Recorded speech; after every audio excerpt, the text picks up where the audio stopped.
may seemingly may nakikita tayo na problema diyan sa security with with the NAIA and the PNP. Sana ma-harmonize niyo ito. Dahil yun nga, alam mo, isang terror attack lang tayo diyan, tapos na kung hindi tayo prepared. Sinasabi kasi sa batas, itong basahin ko lang yung ito. According to RA 6975, Section 35, Aviation Security Unit headed by a director with the rank of Chief Superintendent. The Aviation Security Unit ng PNP ito in coordination with airport authorities shall secure all the country's airports against offensive and terroristic acts that threaten civil aviation, exercise operational control and supervision over all agencies involved in airport security operation, and enforce all laws and regulations relative to air travel protection and safety. Right now, yung lamentation ng mga airport security group ng PNP is parang they don't want us to be here, sir. Yun ang reklamo nila, para bang initsapuera kami.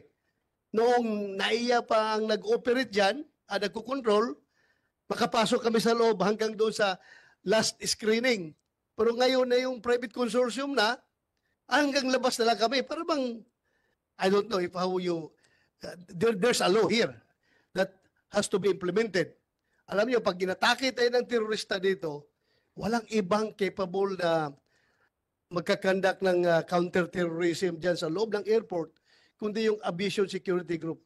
Sila yung trained dyan sa counter-hijacking operations sa loob ng aeroplano. At mandated sila sa batas talaga na sila yung counter-terrorism unit para dyan. Kaya para bang ang feeling nila, iniitsapuera sila. Hindi na sila parang unwanted yung presensya nila dyan sa airport. Kaya sana i-harmonize nyo ito. May batas naman eh. May batas naman. Dapat masunod itong batas na ito. Kasi pag dumating na tayo tinira ng terorista, isang tira lang yan, magkakaimbestigahan, sabihin naman, sino in charge security? It's the PNP. Sila mananagot ngayon. And the fact remains that nasa kanilang accountability, pero they're not given importance pagdating sa security operations ng airport. So yun lang ang pinaparating ko lang sa iyo. Maraming salamat.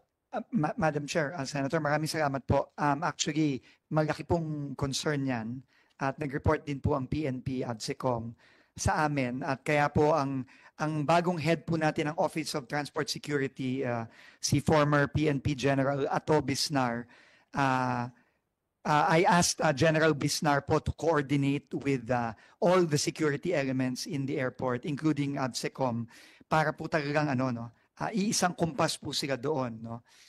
So I will ask po si General Bisnar, whom you know very well po, Senator, to come up with a report po para mag-report po siya sa inyo. Dahil yun po din, kung ano yung sinabi niyo po, yun din po ang release ko mismo kay General Bisnar at siya po ay nagko-coordinate sa both sa private at dun sa PNP ABSECOM sa airport po.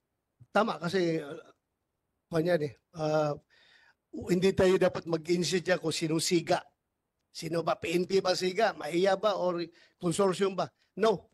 Ang habol lang natin dyan is safe and secured yung ating airport. So we need to harmonize everything. Kailangan talaga natin yan. At it's very good na si Bisnar pa lang nilagay nyo na he came from the PNP also. So madali lang i-coordinate niya yan. So thank you for that. And may last pala, may pahabol na question. Yung ginagawa na terminal sa somewhere in Davao City na malapit sa Davao del Sur. Ano yun? Yung ba yung sinasabi baka po Mati? Mati po ba? Sa Davao Oriental?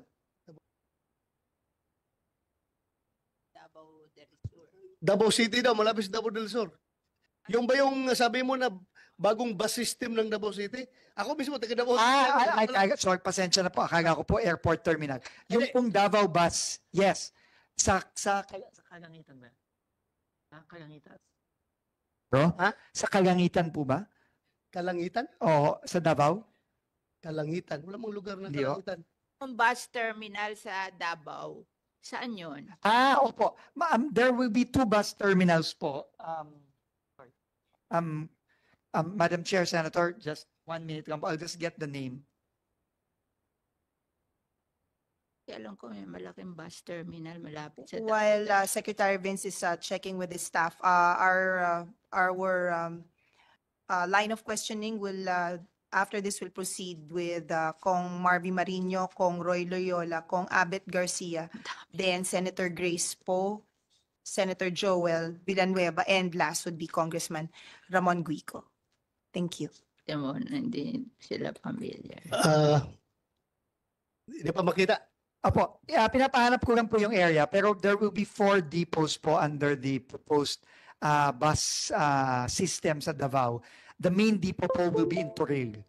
Sa Toril po yung main depot. Yun yung sinasabi ni ma'am. Opo, sa Toril po. Between Davao City and Davao Sur. Davao del Sur, Yes. diba? Toril. That will be the main terminal po. That will be the main terminal.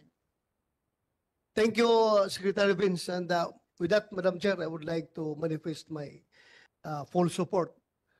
Sabi ni Congressman, 1,000 support daw. Akin, 1 million support for the confirmation of the ad interim appointment of Secretary Vince Dizon. Lahat na sinasabi ng maganda para sa kanya, wala na akong masasabi pang mas maganda pa. Basta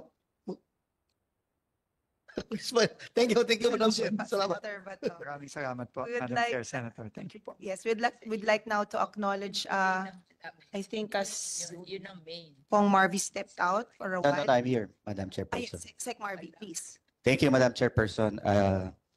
Actually, I've heard the Secretary answer the most difficult questions, and I'm very impressed. So I'm going to ask him the easy questions. Secretary, I'm from Batangas.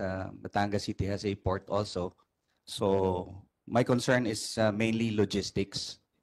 So it's a nautical highway from Batangas, Mindoro, Batangas, Manila. So if I was to look at it in a way of logistics, we should consider everything, including transport. So I guess your job is not only transportation. I think it includes the whole concept of logistics, manufacturing, on-time delivery. So part po nung nautical highway are some of the, siguro some small problems lang. For example, Startol, that is a BOT or a PPP project, correct, Mr. Secretary? And I think we're improving it right now, but for a long time, it's medyo masama po yung daan, madilim, and every time there's an accident, a small accident, it causes big traffic. And I guess one of the solutions that I will propose, if you already have a solution, is in case there is a minor traffic accident, I think the vehicle should be removed or siguro dapat tinatabi na agad para hindi agad siya. Kasi I noticed they will wait for an officer to take a picture or whoever, and it causes a lot of delays. 1 to 5 seconds lang na delay, ang haba na po nung traffic. And another, I guess, concern is the one that you mentioned earlier about accidents. You're right, you're correct, it is preventable. So pag may mga maliliit po na potholes, if it's dark, then it can cause a flat tire or it can also cause an accident.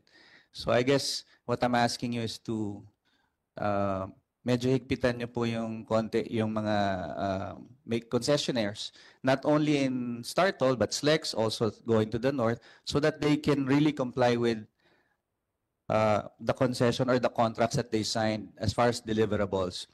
For example, kulang pa po yung tulay, yung lighting, etc. So I think that would be a job that does not require funding, but it only requires your your conversation with the